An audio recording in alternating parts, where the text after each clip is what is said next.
Okay, we're back. As promised, I said I would come back and show you how we're going to rig up the recovery harness, which is obviously part of it since you've got to untie, disconnect your harness from your different parts. I also promised that I would show you what this little doohickey is.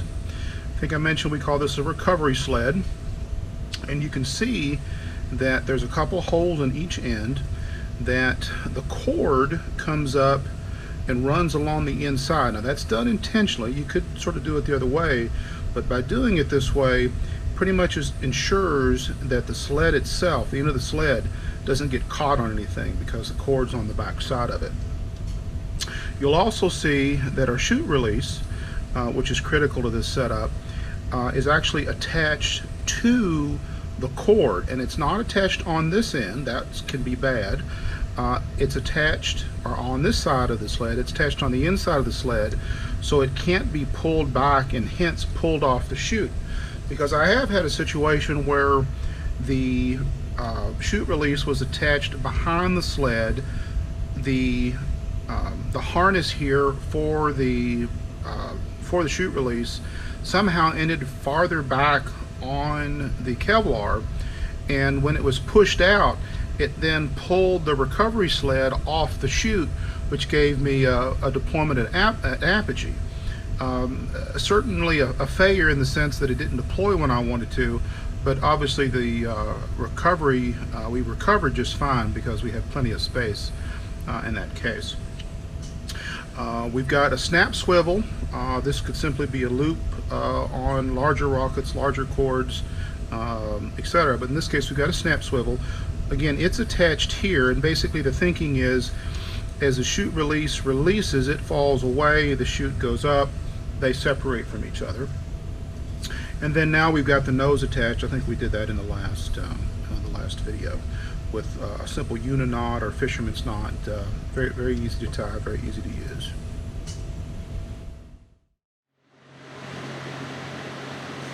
Okay, I've turned the fan on. I apologize for the background noise, but it was getting sort of toasty in here. At this point, I'm going to fold this chute. Now, the folding of a chute, really has little to do with the replacement of our tube. But I thought while I was at that, I would document that relative to how we use these recovery sleds and a chute release, because it is important. I'll sort of set this out of the way here. Let's see here. This chute, I just think, is a top flight chute. Yeah, it's 28 inches.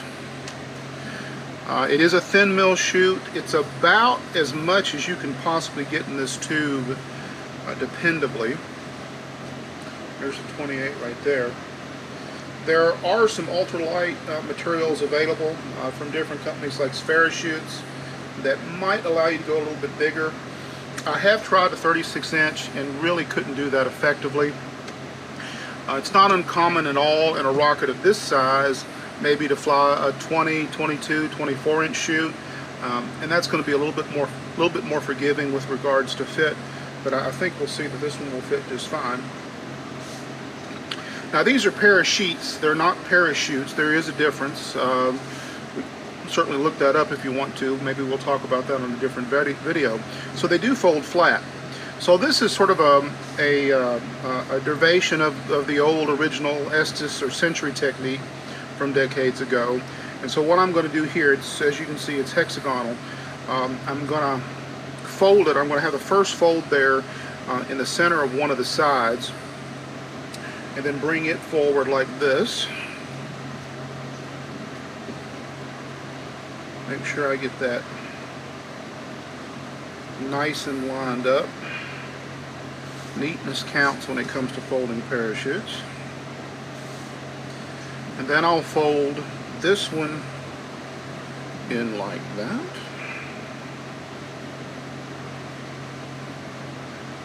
Again, trying to be reasonably neat.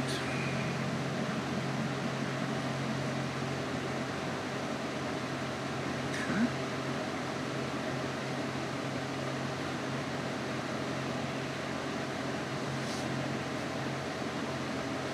That's not too bad. Now that's not the end of this fold, because I don't want the gores, for lack of a better term, overlapping. I'm actually going to fold this back like this, and then grab this other one and bring it back out.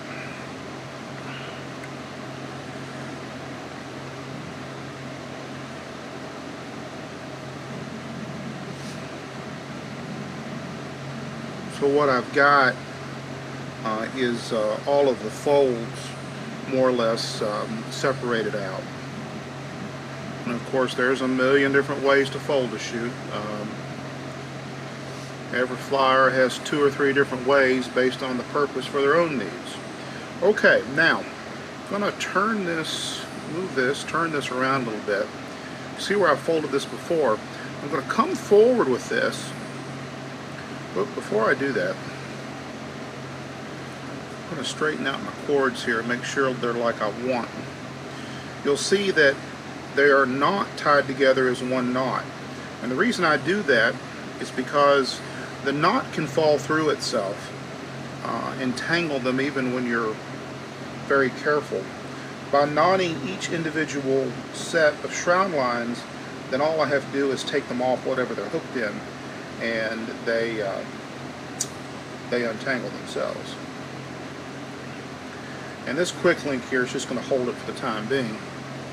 Okay, so I'm going to come forward like this, being careful not to twist the lines. They're going to twist enough during the flight. No reason to twist them any more than you have to. Okay, so we've got that folded pretty good. You can see how that's done. Now I do that particularly with chute releases, or do it this way because it makes a neater pack that's less likely to tangle on something. And then I'm going to pull this forward, just lay them right alongside. No reason we can't do this. This is a lot like, you know, the start of a Z-fold. And, you know, some people will go ahead and bring it back as a Z-fold. I generally don't like to do that. I generally like to bring this over the top to hold it, and then we'll fold this right down the center like that. Keep the cords tucked along the fold, and then if I have any extra shroud lines, I'll fold it up like this, again keeping them tucked. You can maybe even pull this out a little bit if you want, but it'll have a tendency to do that anyway. And then fold maybe this in like this.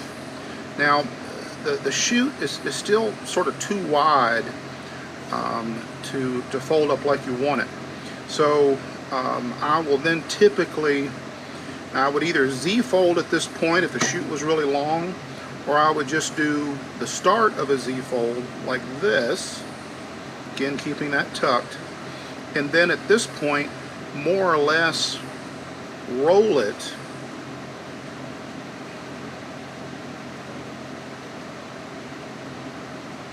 to keep it nice and compact. And so you can see what we end up with.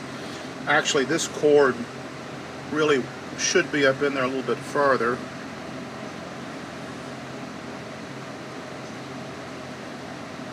It's somewhat tough to do.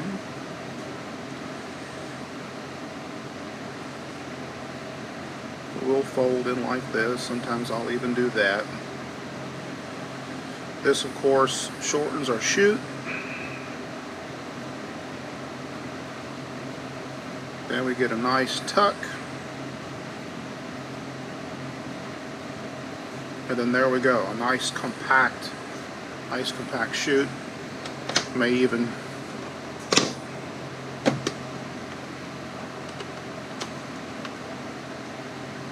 set something on it to keep it compacted.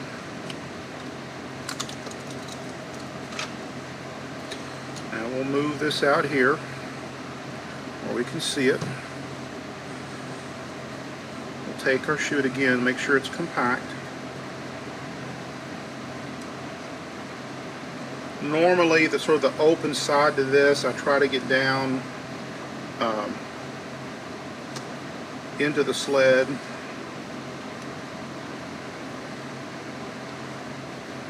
Like that. I'll leave that on there for the time being. You'll notice how the recovery sled, I'll show you in a minute, fits.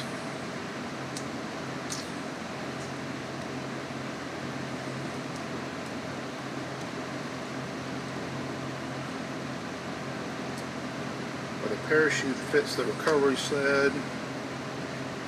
We're biasing the positioning of the chute release towards the end.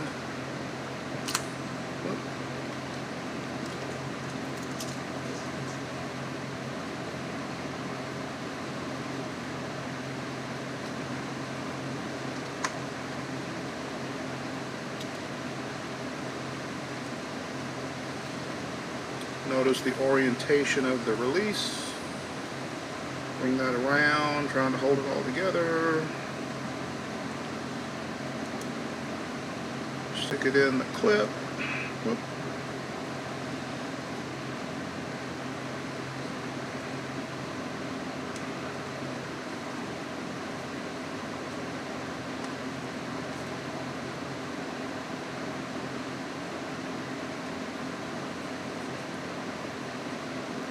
Straighten out our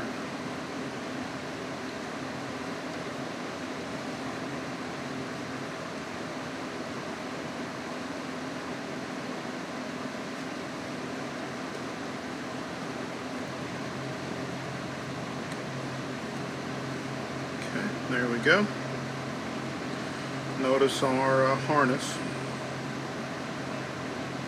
If you want, you can always stick that up in there a little bit.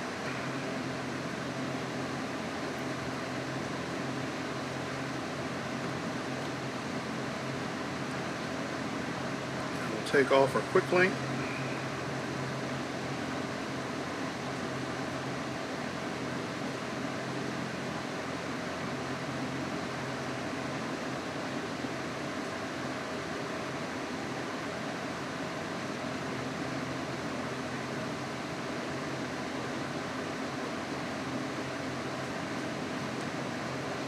Fasten it back up. We want to tighten everything up by pulling this through. We can. And you can see how that works. Now, I've done neater, but I think this will be good enough to get in the tube. Sort of re-note here that how this is done with the line sticking out. You've got this coming through, the cord on the back side coming out the ends, and then you've got your harness for the chute release attached on the cord under the sled. Now at this point, you're typically going to do something to fix up your cord. You might take a blanket and wrap it around this. You start to have problems with these larger chutes. There's not quite enough space for the chute and the recovery blanket. That's not necessarily a problem.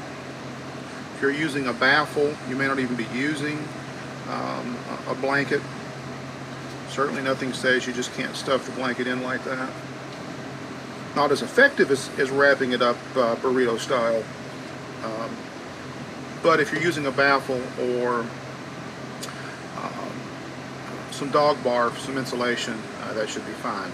And so at this point, it's just a matter of sliding this in here. And this one does feel like it's a little bit tight, but as you can see, it'll fall out with really no effort. And that is the way it's done. I'll go ahead and push that in there.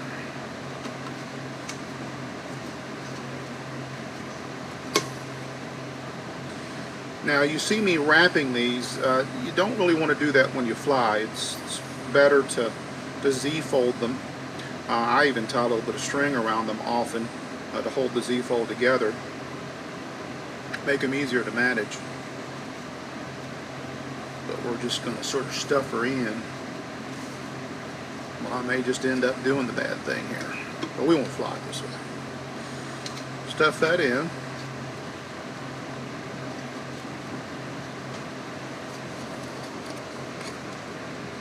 realize that's out of frame.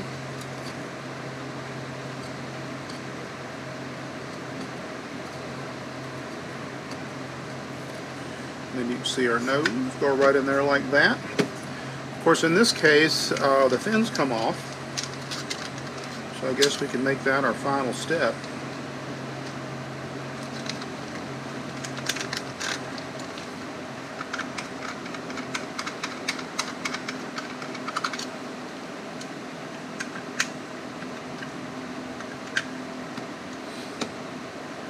These do have an orientation.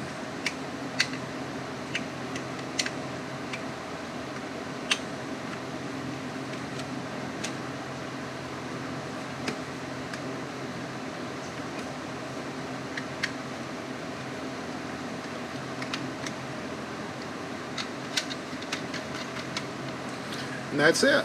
And if you fly a 24 millimeter motor, you're more or less ready to go. If you fly an 18 millimeter motor, you can use a little adapter like this.